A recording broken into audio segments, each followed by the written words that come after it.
Welcome to the Coffee Break Show. Today, we're going to blow your mind. We are going to be talking about how life is rigged, but how to win it anyway. Today, we have Jackie Simmons on, and we will be back in just a second.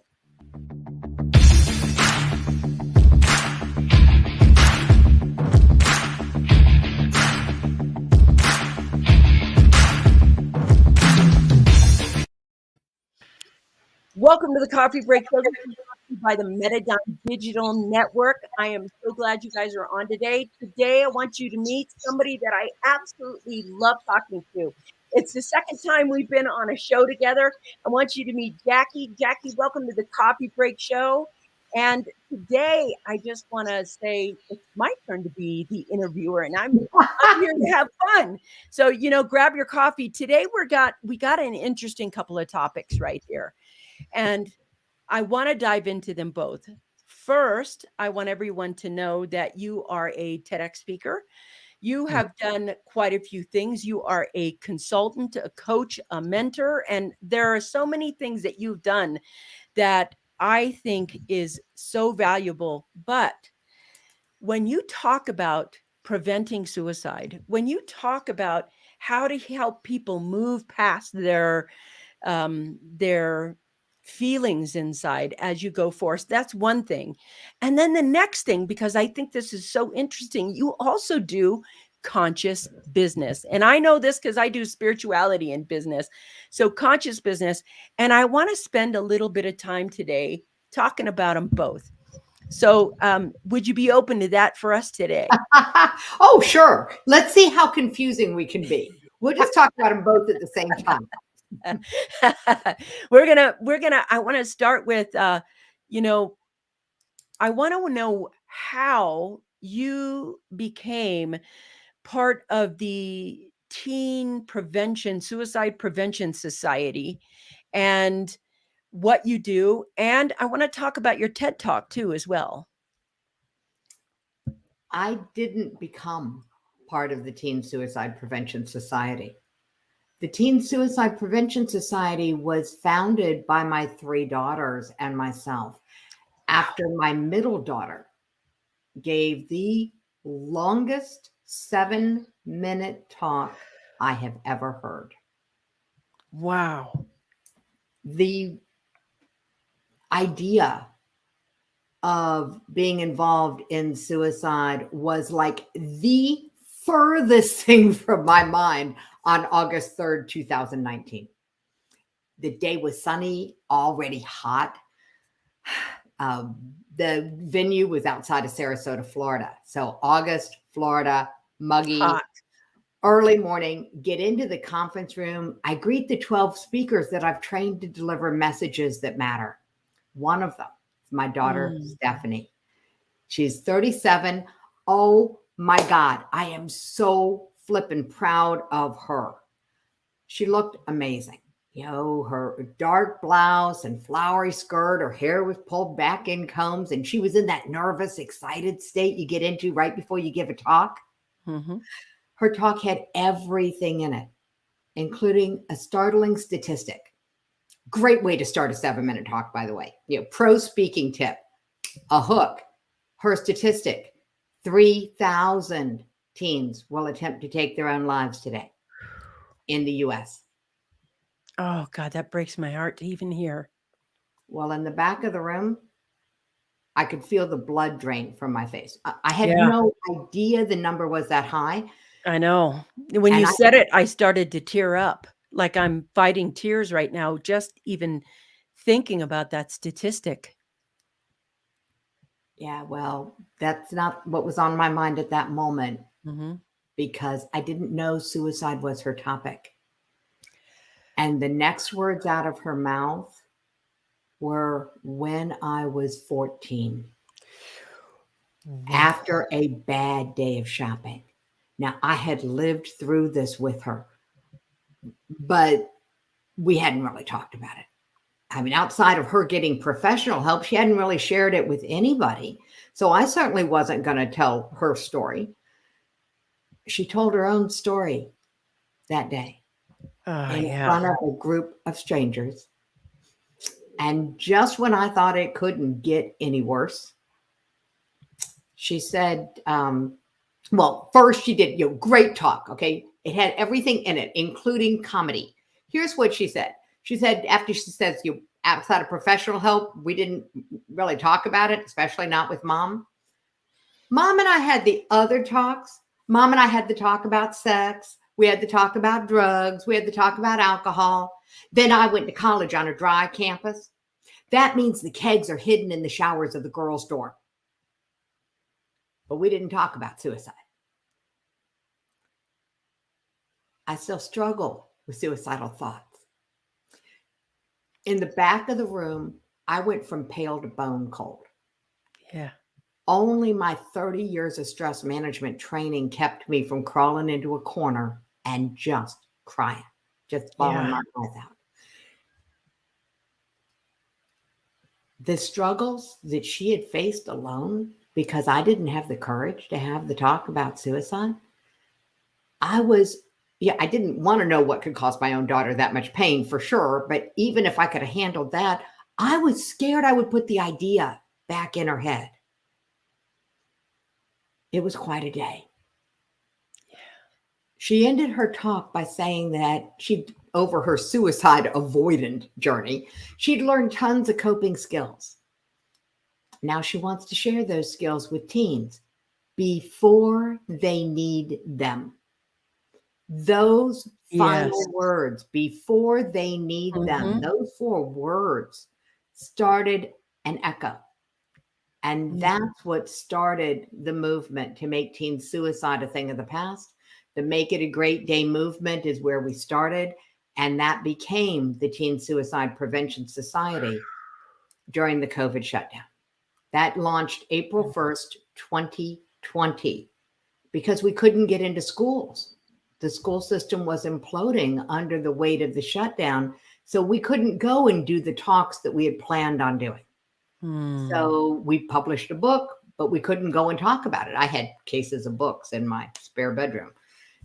It was not working. And it was around that time that I got approached to take a Tedx stage.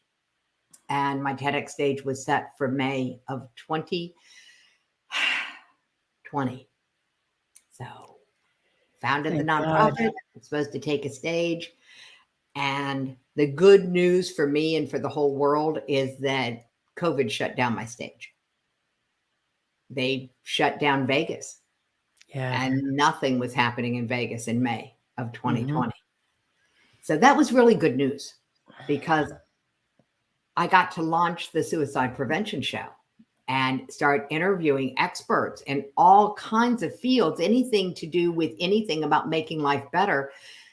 And we started shifting from suicide prevention, which is really another name for intervention, because every suicide prevention program we could find focused on people who were already at risk. That's not prevention. That's intervention from my point of view. That is a great distinction. So we went far upstream, as far as we could go. Instead of answering the question, how do you stop suicide? We started trying to answer the question, how do you stop suicidal thoughts from getting stuck? Yes. Because you can't stop suicidal thoughts. This is so important. I want to go unravel this a little bit, because you have said so many important things. And as you were saying them, I remember as a parent and as a teen, two of those things that are so important. One is, I did get this sex talk. I did get the dating talk. I did get all the talks. You never think to yourself that you have to have the suicidal thought prevention talk with your teen. And the other thing that my son brought up to me, actually my stepson, but when he was younger and he was starting high school, it was the night before high school, and he was super, super scared. And I was like, relax, buddy. You're going to be great. You're fun. You were popular here. You're going to make friends. It's going to be okay. Blah, blah, blah. And he looked at me and he screamed. He said, that's not what I'm scared of. And I was like, honey, what are you scared of? And he said, I'm scared of being shot in the halls. And I realized that's the second thing That's what I did. I didn't know what to say. I was there for a minute and I was like, those are two new stressors right now that kids, whether we have the pandemic or not, these stressors about going to school, about going to these places, it doesn't matter what school you're in. It doesn't matter where you are. These are new stressors that I never had to deal with, never were there. There is kinds of stress that exist in our post-pandemic world that kids have never had to deal with before. And so it's about learning to manage your mind in kind of the unknown. You don't know what the day is going to bring at school. You don't know. We have three really big things for suicide, which is stressors, unknown stressors. Bullying, I think, is a really big thing. And the way you think about yourself as a person. And when a thought comes into your mind, if you believe it, or if it's said to you by other people at school and you believe it, then you can believe the thought that rises in your head in that moment. And you're saying this right here, how to manage the thoughts before they even, arise out of there. And I think there are some stressors that our kids go through right now that we didn't have to go through. And perhaps as parents, we don't even know how to have the conversation. If Oh you've my never God. had, if you've never had one single thought of suicide, how do you even have the conversation with a child that you love so much? Do you know what I mean? This is how the game is rigged. Parents, Yes. it's not your fault. The most guilt-producing document I have ever read in my life was on the website of the Center for Disease Control. And it was a checklist of warning signs that your child might be at risk or someone you love might be at risk for suicide. Guilt-producing document, because nobody ever goes there to look at it until after their child has attempted or been diagnosed. Yes. How do you have this conversation in the beginning? And then you have to deal with something you don't know you're dealing with. Because as soon as you read the checklist, then all of a sudden your brain, 2020 hindsight, says, oh my God, I didn't see this. I didn't see this. I didn't see this. And parents, you cannot see the signs. This is why at the Teen Suicide Prevention Society, which we call Teaspoons, TSPS, because it's so much easier to say, at Teaspoons, we believe that if you're looking for signs, that's like waiting for trouble. Because we live in a day and an age where often the first sign that a kid's in trouble is an attempt, and they don't all survive. What we discovered, deep dive into neuroscience coming. Hang on, I won't geek out too much. There's a little part of your brain called the reticular activating system that acts like a filter. It screens out all of the millions of pieces of data that you're exposed to every minute and allows in about 40. Yeah. According to Sean Aker, the positive psychologist out of Harvard, 40 is what your brain can actually handle out of the millions that are available. And the 40 that allow in are the ones most closely aligned with what you already believe. And as a parent, you are hardwired to believe that your kid is okay. So even if there are signs, you're not going to be able to see them because they'll be filtered out by the way your brain actually works. Yes, you want to see your kid as, oh, my kid's fine. You want to see your kid as, oh, he or she is healthy. They're not being bullied. Everything's just fine. It's not even that you want to. You are hardwired to. There's no conscious choice here. That's why I said, hey, parents, it's not your fault. Now that you're aware of it, though, you have a responsibility. And the responsibility that we came up with is to have a talk without waiting until they're at risk, but not to have the talk. Have you ever tried to have the talk with a teenager? Their eyes roll back, or you get what I got. Roll their eyes. Oh my goodness. I said to my daughter, let's talk. You're getting older. It's time to talk about sex. And she says, okay, Mom, what do you want to know? The kids know more than we do. And they know a lot about suicide. Oh, by the way, they have their own name for it. They call it self-deleting. It has become so commonplace that it is no more important than hitting the delete key and deleting someone out of a video game. This is what we're dealing with as parents, is a culture we really don't understand. So we figured out after the TEDx talk, and thank you, TED, because TED.com picked up the talk. So now over 90,000 people have heard the talk that saves lives. And that's what we call it. Hey, Robin, would you do me a favor and MJ, you're not kidding. This is absolutely scary. It is. Robin, would you do me a favor and find that TEDx talk and put it in the show notes and the thread so that everybody else, listen, if you're driving, relax. Everything that we're going to be talking about that.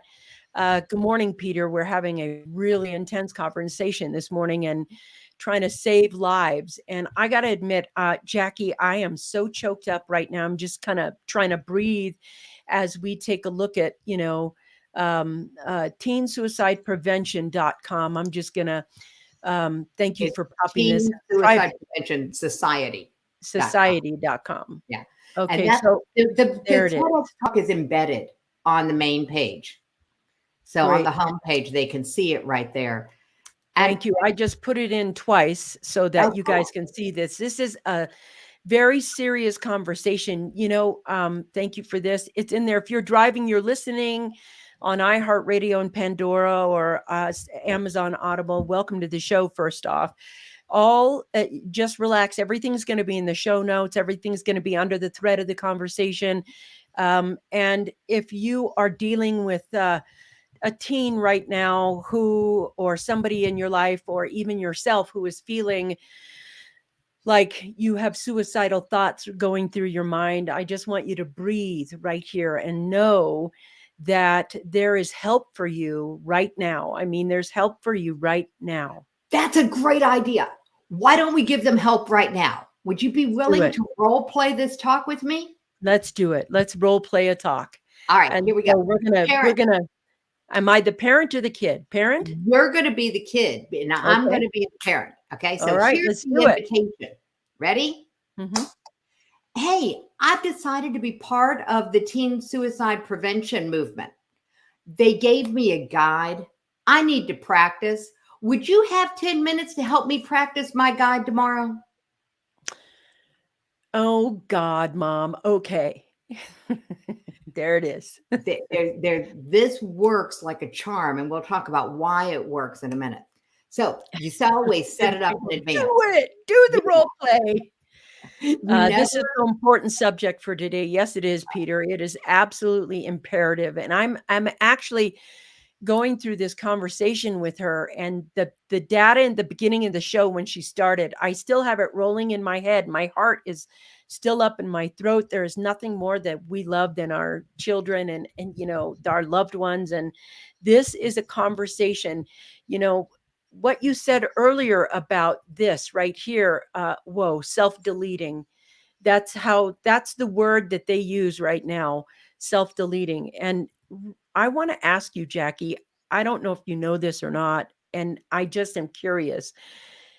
How do you think the role of social media and the haters, the trolls that are out there bullying people online, how is that affecting our children's mental health, or cancel culture? How is that affecting their mental health? Do you know? Or have the reality is that we're looking in the wrong direction when we ask that question, in my opinion. Well, say more about that, because I'm so interested. Looking in the wrong direction. That's focused on what's wrong. And as long as we are talking to our kids focused on what's wrong, we are part of the problem. We are actually reinforcing those neural pathways in their brain that say there's something wrong. I'm not safe. Oh, you're right. You're right. I see that. The problem that they created when they started creating safe spaces on college campuses. I see what you mean. They were creating some place where kids could go and feel safe. What they were creating wasn't a culture that says, you can't protect yourself. You're not strong enough to deal with life. You need us to babysit you. We created Interesting. an emotionally weak generation. Wow, that is so interesting, Peter. We do not realize this is happening all around the world. You're right. We are creating, it is interesting that we are creating an emotionally weak We're not generation. teaching resilience the way that we used to in Say any more area. about that. That is so interesting. Well, first, I want to not leave people hanging too long because we did the invitation to the talk, but we haven't done the talk. So can we do that? Yes, let's do it. All right. Thank you, Vicki. I really appreciate you helping me with the talk. It's only 4 questions. Are you ready? Yeah. Question 1. Have you heard about the rise in teen suicides? No. Thank you. Question 2. Do you have a story? Do you have a friend who's tried or died? Yep. Thank you. Question 3. Have you ever thought of leaving that way? Yes. Thank you. Question 4. Hey, Vicki, why stay? What are your reasons for staying?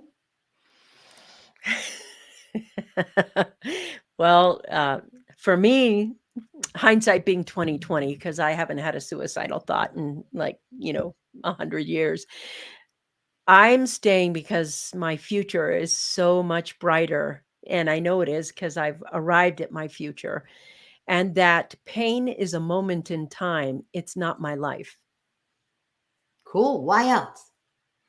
I have great friends and I love to hike and I have dreams I want to fulfill and I have things I want to do in the world. Yes, you're right. This is so powerful and we're just playing this game here. I have a boyfriend or a girlfriend or whatever, and I want to go to prom or something or whatever that is to look forward to. In the moment that you started sharing your reasons for staying, everyone around you and anybody watching the video or listening could hear the shift in your voice. Yeah. Here's the neuroscience. Oh, by the way, all my coaches, don't panic. I know the first 3 questions were closed-ended questions for a reason. Okay. We're taking them from the macro to the community and then from the community to inside their own heads. Now Mhm. we've got all of those neural pathways associated with suicide and loss firing. And then Yes, we switch it. redirected all of that energy into a brand new neural pathway. And this neural pathway got all of that energy. And the more you probe on question 4, no one's allowed to probe on questions 1 through 3. But the more you probe on question 4, the more you're wrapping Simple the and hindrance powerful. around. And you end up with a brand new neural pathway, a folder in your brain labeled reasons for staying. Yes. We call Beautiful. it building a buffer between them and an edge that they may not even know they were near. And this works at any age. But Vicki, we pulled a fast one on your audience. Do you think we should tell them what we did? Yeah, because I would like to know what I did. Because of something called mirror neurons. Every Ah, single person listening to you answering the questions, their brain took them on the same journey. Now, every time that you gave a reason nice. for staying, their brain was playing along. It's a great game. It's the game that saves lives. Their brain was Love it. playing along. Now they've got a buffer between them and the edge. They've got the file folder labeled reasons for staying. And you know that reticular activating system? Yeah. Now it's got a filter that when somebody has thoughts of leaving, they bump up against the file folder reasons for staying. Beautiful. Beautiful. That is We call it mindset magic. that is total magic. And for all of you people listening out there, I would like to invite you to replay this, get those 4 questions and practice it on your shows, your life, We, get that mindset magic out to the world. we can do one better. Are you ready? Yes, do it. on the Teen Suicide Prevention Society homepage, they can get the talk that saves lives. They can get the guide and a full 1-hour training video for free. Yeah. And if they want the full, we have a 4-part course called Being an Advocate for Living. And so that's available as well. Love it. Yeah. That's inspiring. Peter, I love it too. Love Mindset Magic. I absolutely love it. I think it should be a book. I think it's empowering. I think it's very exciting. Jackie, this is the best work. This is the most empowering work.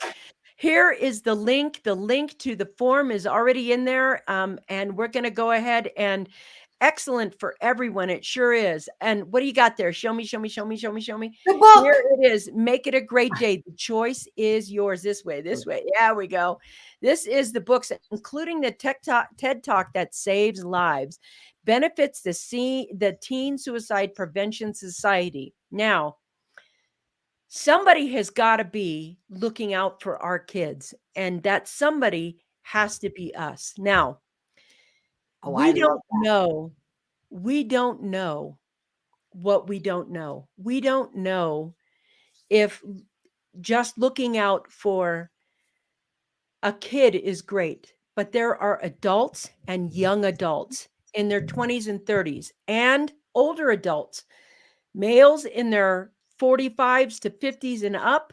They are also a suicide waiting to happen sometimes. And what happens now is everybody can benefit from Mindset Magic. Everybody can benefit from being able to do this. I know that we're talking about teens. Here's the book right here.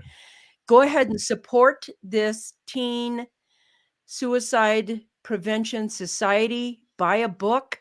It's right there. The link is in the description. If you're driving, relax, drive safe. We still have the same thing here. You can get this link in the show notes. It's important to have this because sometimes things look vastly different now than they are. And our future is not as predictable as it is.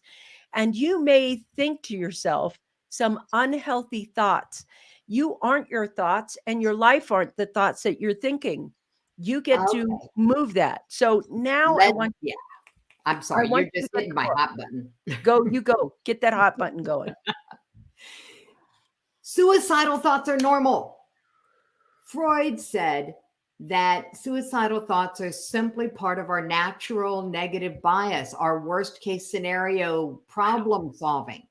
The problem is not the thought. The problem is being afraid of the thought.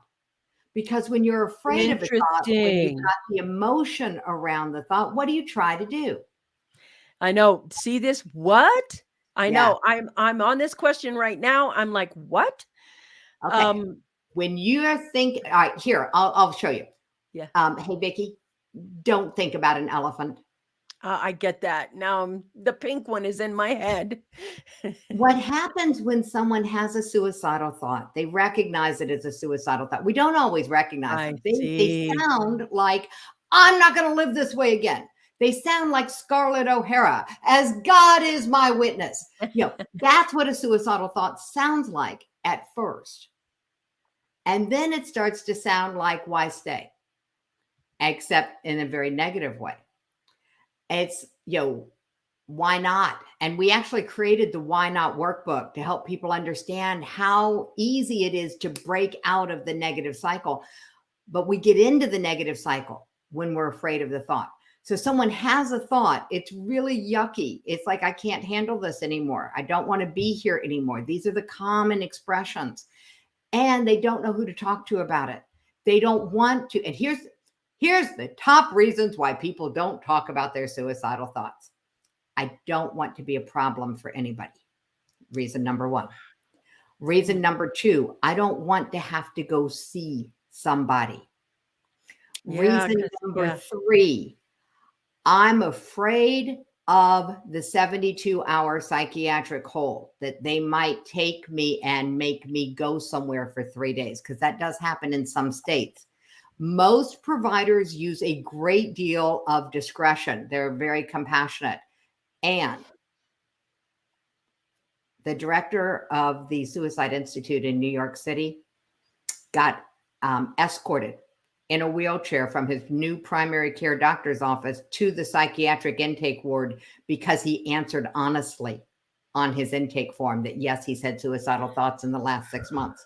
He's the director of the Suicide Institute for a reason. He saves lives for a living. He answers his phone 24/7. I don't know when the man ever sleeps, but because the nurse at the desk was literally applying the law rather than discretionarily applying the law, he got escorted. The good news is a nurse over in the psychiatric realm recognized him. After all, he is the one who trained her how to deal with suicidal people, and asked me, "What are you doing here?" So it ended up with a funny story. When I interviewed him on the Suicide Prevention show, I was just absolutely floored. Most doctors use a great deal of discernment. Most practitioners do, but we're afraid of that rule. Yeah, I would be. Yeah. So we don't talk about it. And then what do we try to do? We try not to think about it. And when you try not to think about a thought, now you're thinking about not thinking about it. Yeah. We call it doubling down. And when you're doubling down on a thought, your subconscious mind does what your subconscious mind is elegantly designed to do. It goes to work looking for opportunities and creating plans to bring about what you think about. So if what you're thinking about is suicide, your subconscious mind goes to work because it doesn't have discernment. It only knows that what you're thinking about must be what you want. I see. Oh, this is the law of attraction in action. It's the part that people don't like to talk about. And if we don't talk about it, we can get tripped up by it. Peter, this is so important to say. This is so bad because we live in an artificial world and we have so many triggers through social media, radio, and the news, and on TV. That's really true. I think there are psychological triggers that people don't even see as they're watching, TV shows or dramas or movies, or all these triggers that happen and put you in a state that is, you have to be willing to manage your state. And I love it's so simple to do that. You can ask yourself the same 4 questions. She is like, here, can I ask you? I want to practice.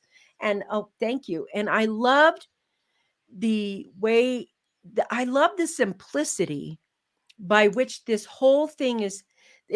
This is so uncovering. The simplicity of the way we manage our state and heal that thought is the same simplicity we have in choices in life as we begin. It's like we have made the suicide conversation taboo. We've made it regulatory fear producing. We've made it overly hard. We think that it's some complex thing that it's not. Well, that's and because it's like in a matter of seconds, Jackie has pulled us right out of on the show, just like that. It's not a big deal. It's just part of who you are. It's like breathing air. You do this and it ceases. Jackie, this is empowering. It's designed to be empowering because it's designed to bypass what's disempowering, which is, oh my God, my kid might be at risk. And all of a sudden, everything in a parent just contracts. Yes. Whereas with this talk, it's not about my kid is at risk. It's about I'm part of the movement to make teen suicide a thing of the past. I need your help to practice. Will you help me? And in the moment you ask a teen to help you, you are activating their inner 3-year-old. You ever see a 3-year-old when you ask them to help? Oh, goody, I get to help. They do the same thing as teenagers, but especially a parent. You get to help your parent in a pretty, critiquey way. That's a good thing. It's a good thing. So we are on this mission and we will do whatever we can. We have partnered with people who have emotional intelligence card games. Oh, you're going to love this. Here's what I figured out. If I want to stop suicide in 13-year-olds 10 years from now, all I have to do is teach emotional intelligence to 3-year-olds today. Wow. Love And it. so we partnered with a group that has emotional intelligence building card games that work for kids as young as 3, even though they were designed as team builders for boardrooms. Wow. Who knew that was there for 3-year-olds?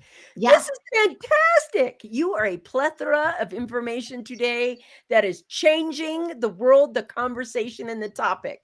This is All right. so Well, inspiring. you notice I like things that move quickly. So that whole conversation with the 4 questions takes you under 10 minutes. But if you can get somebody really talking about their reasons for staying, you stay in the conversation. Now, I've got to give the public service disclaimer. All right, you ready? Yep. You might be wondering, Jackie, what do I do if they have thoughts of leaving?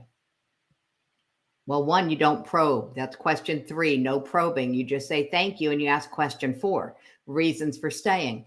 If they have thoughts of leaving and 0 reasons for staying, stay with them and call 911. Call the emergency intervention, not a hotline. You call the cops. You get them help. They will hate you for it. And you might save their life. Now, that being said, I want to give you guys a break because, Vicki, we've been at this for a couple of years now. So we've done hundreds of talks. You want to guess the percentage of people who've had thoughts of leaving and 0 reasons for staying? 1%. 0. 0. And here's why. And this, hang on. You thought the last thing I did was magic? Wait for this one. Okay. People who are struggling with suicidal thinking, struggling with depression are excellent at one skill. It's called masking. So you get to question 4. Guess what they're going to do? Lie.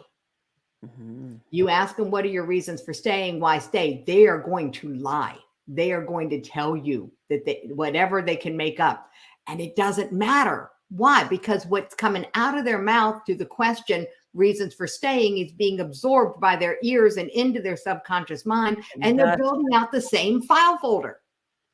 It's interesting. On this show, we have talked over and over and over and over again about what we call thoughts. And we say all the time, thoughts can only do 2 things. Yes, you can have 60,000 thoughts a day. It doesn't matter how many thoughts you have a day. They can only do 2 things. That's it. They're either going to impair your ability or empower your ability. And that's it.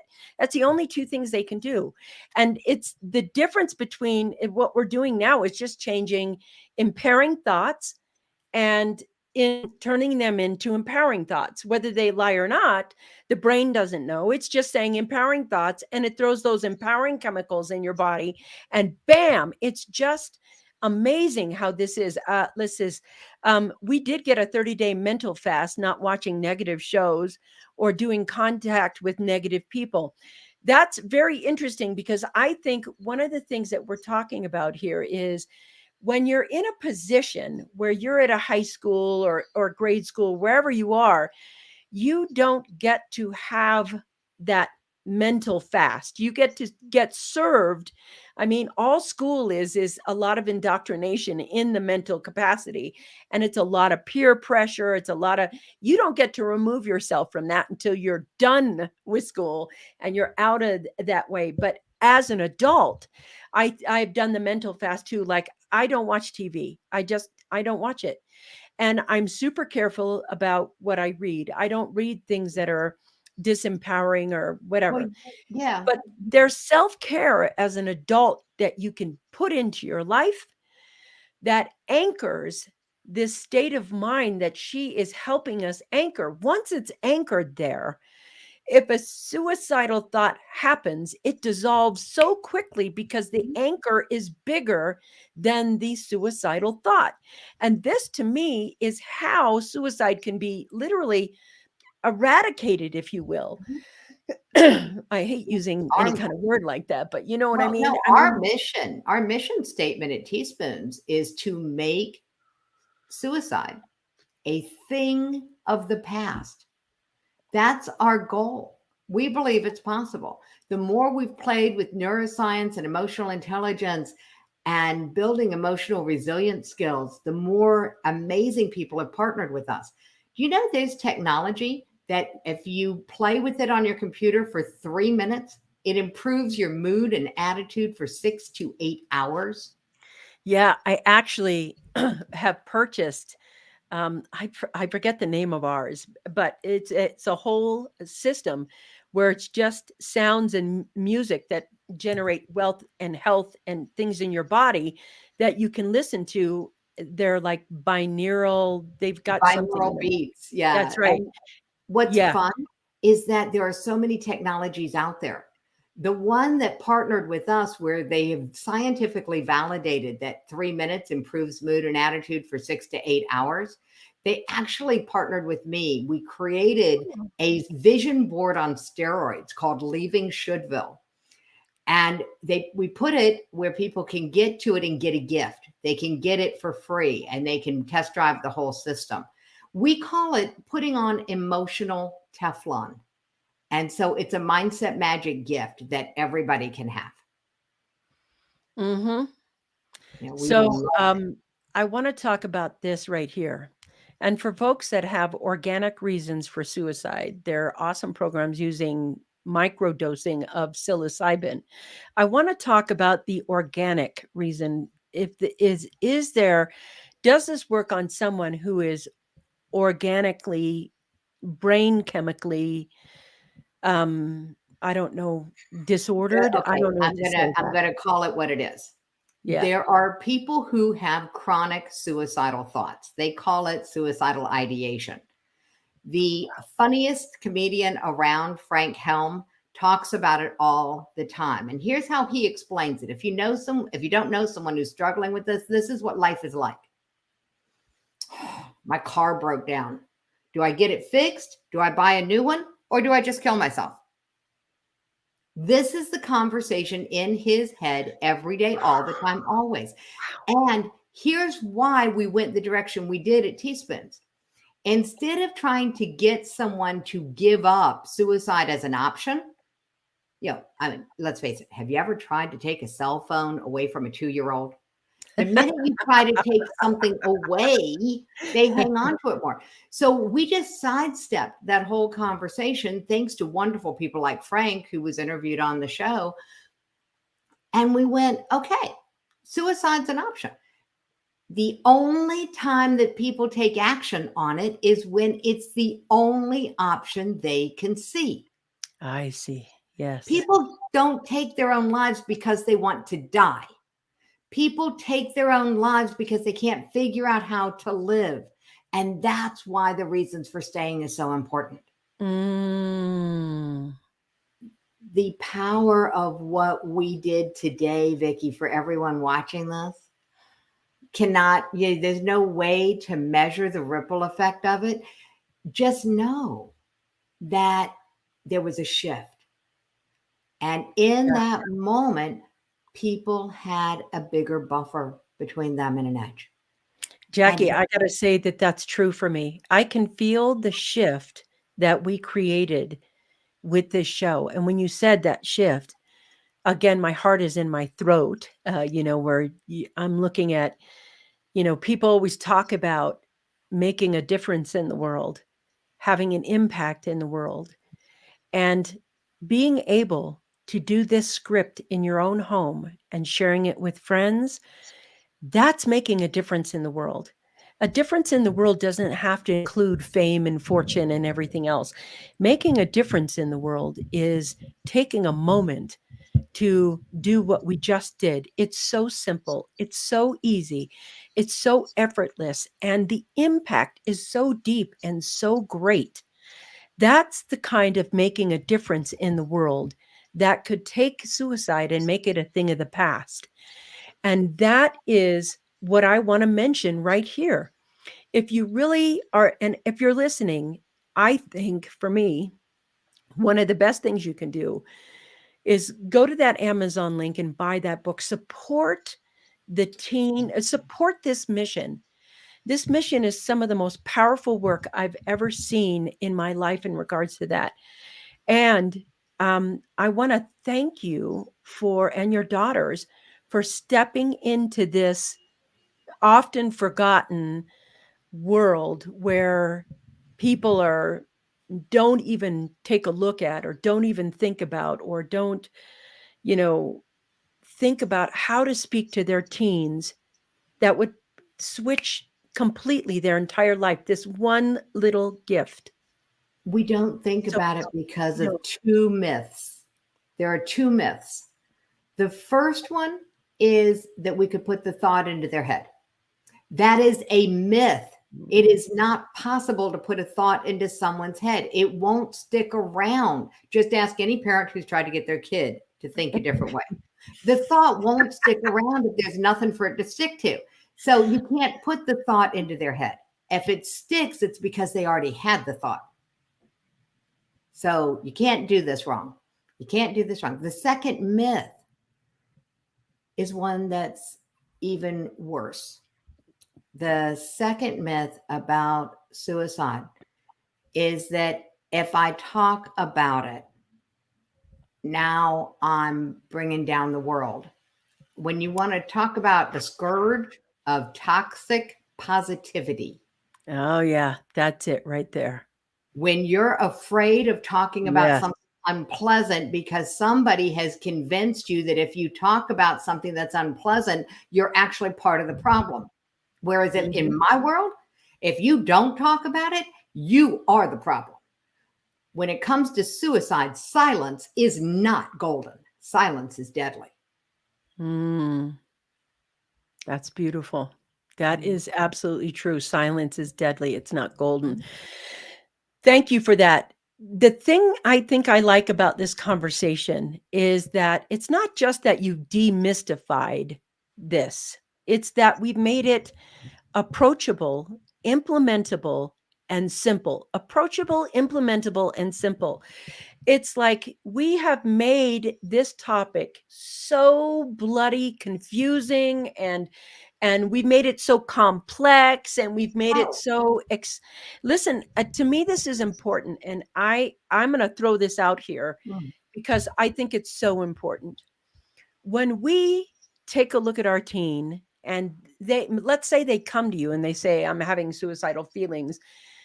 If we don't do the right thing in that moment, they could have a lifetime of being unnecessarily drugged up, because we like to give antidepressants at every antidepressants, where we look at this right now and we could normalize it in such a way that it never once becomes a problem ever again.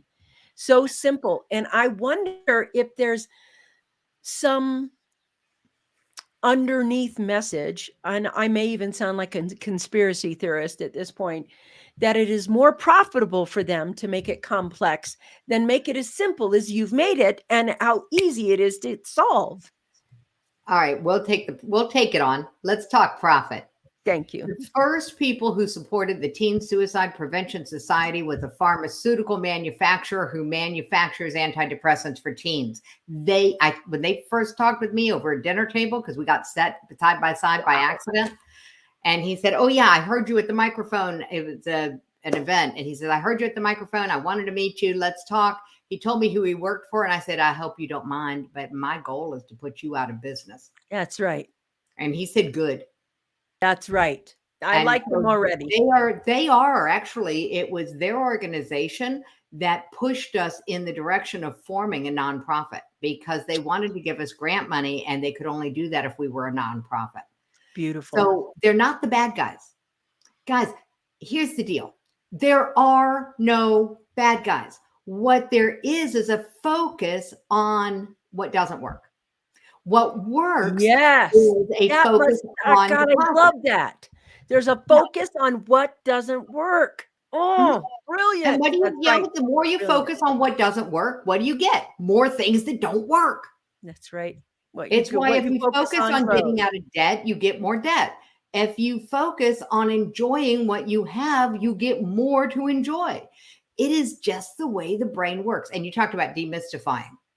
Yeah. I love this.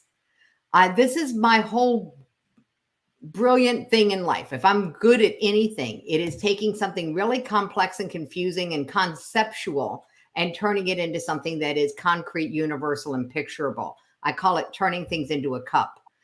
Love it.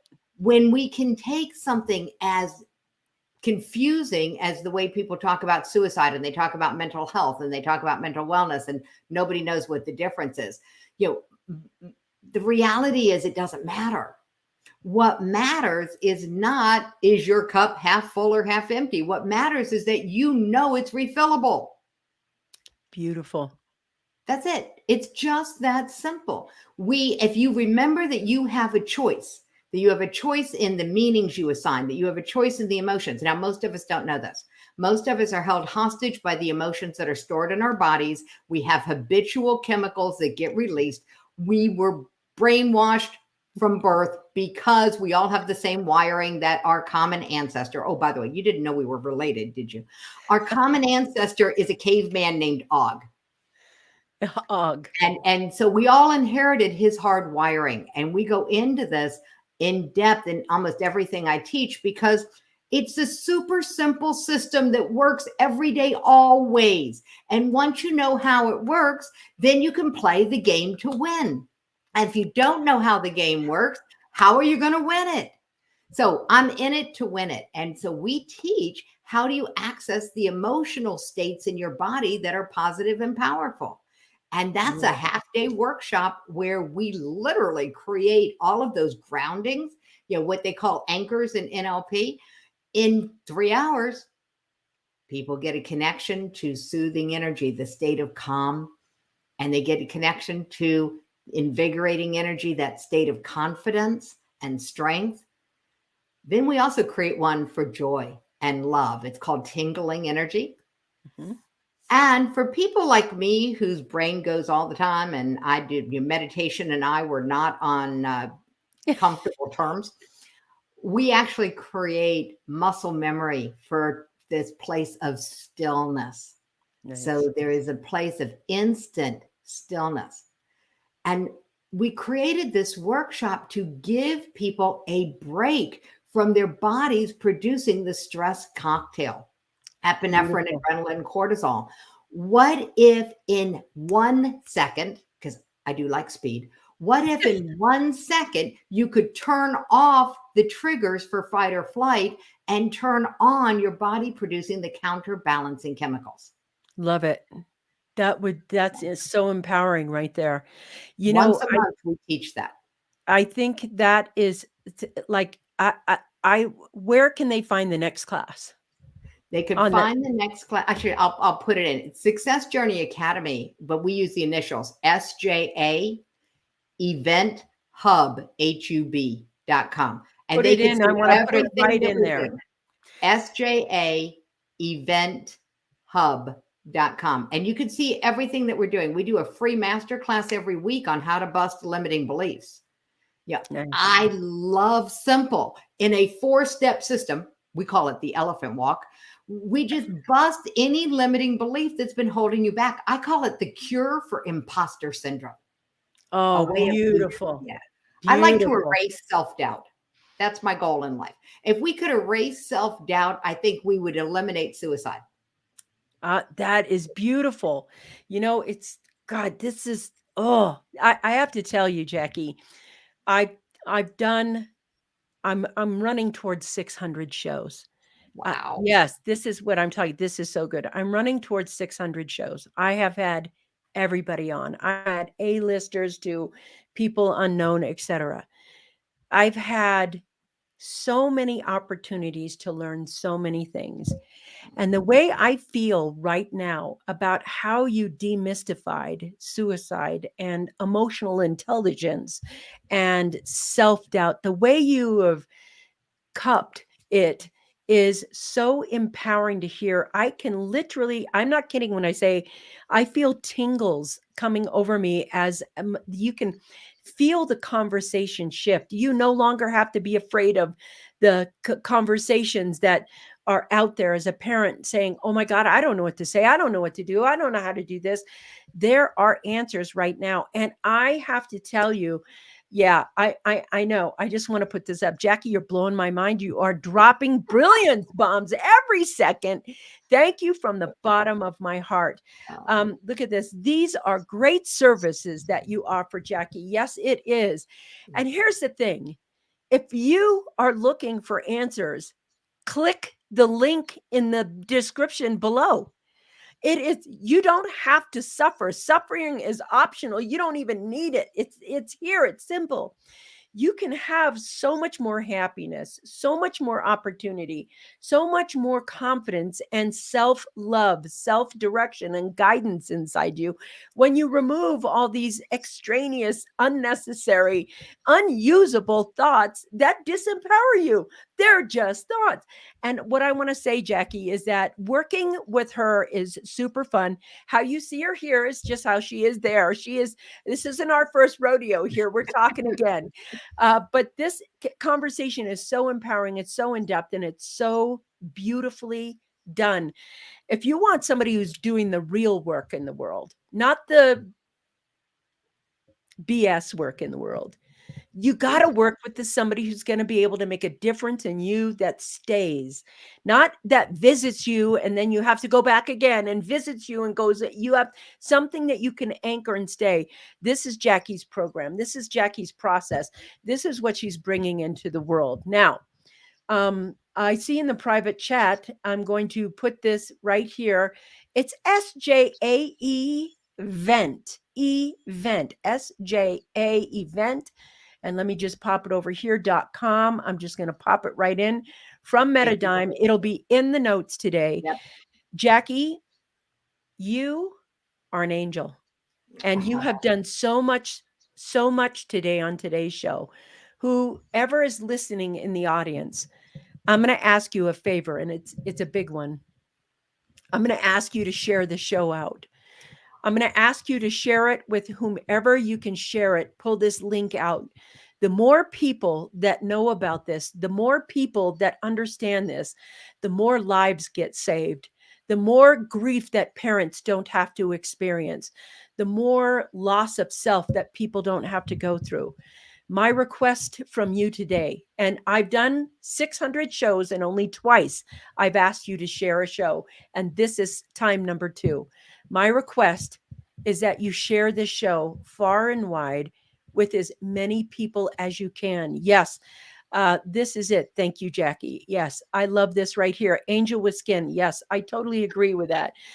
What I'm looking for is to make a difference in the world, to have an impact right now with this message. Somebody out there is suffering in silence when they don't need to. And the way that we can help them is to share this message right now. So, Jackie, I just want to say that this show has been so empowering, and I'm so grateful for you being here. Thank you so much for joining me on the Coffee Break Show. I love how different I feel about the topic and how it's the confusion of it being so complex. It's so simple now. There's so much ease in it. And that ease, I can feel the ease in my heart, my soul. I just know what it feels like to lose friends who have committed suicide. I never want anyone to go through that feeling or pain. And if you're out there, just remember, you can ask yourself those 4 questions too. Is there anything you want to leave us with before we close out the show for today? Stay. Please stay. Heaven doesn't need another angel. Heaven knows we need you here. That's right. Thank you. All right, you guys. Next week, another guest, another brilliant conversation. I love you all. I'll see you on the Coffee Break Show. Mwah!